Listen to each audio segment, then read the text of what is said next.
pizza making starts off with coffee making because I wake up early to make the crust. I could do it the night before, but I never have my together. This crust recipe is adapted from the Bab Father himself. You can find the recipe link in the description. Take 10 ounces of ice water and a tablespoon of canola oil and stir them up, because nothing stirs together like oil and water.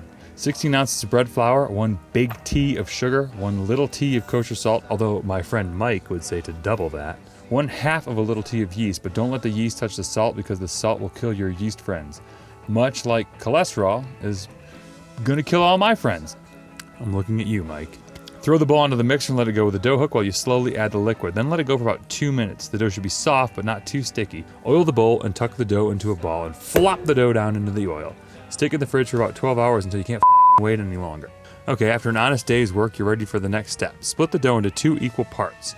You can use your scale if you're particular, or you can just estimate if you're a slouch. Form each half into a ball and let them sit at room temperature in a lightly greased bowl. And speaking of lightly greased, why don't we get that way ourselves, eh? Today I'm jonesing for a briny martini, so I'm gonna try this Irish gin, because why the hell not? It's 2.5 ounces of gin, a 1/2 ounce of dry vermouth, skewer a few olives into an ice cold glass, and then a few spoonfuls of sugar to help the medicine go down. All right, it's not really sugar, it's olive juice. Give it a good stir and strain. Yes, that's right. Okay, for today's toppings, I'm gonna do 1 plain, and then I'm gonna do 1 peppers and artichokes. Pizza, you know, it's not the best for you. At least this way you get a little roughage on there. My friend Mike likes his pizza topped with pepperoni, sausage, ham, extra cheese, and then he sprinkles some flake salt on top. For some crunch, he says. Guys, I am worried about my friend Mike.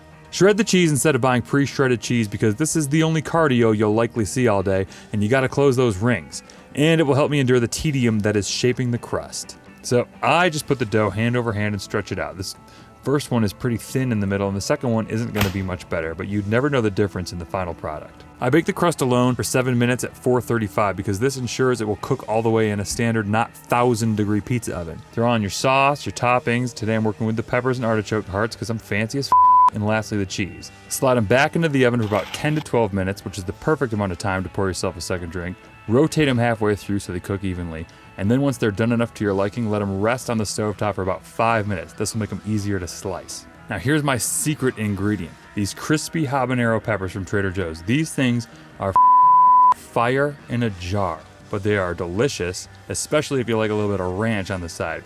All right, time to taste. Let's see how this baby strings. Oh my God, I am just in awe of cheese. Shouldn't we all just take a minute and thank cheese for being cheese? Sure, I had to wake up before dawn to get this done, but it was worth it.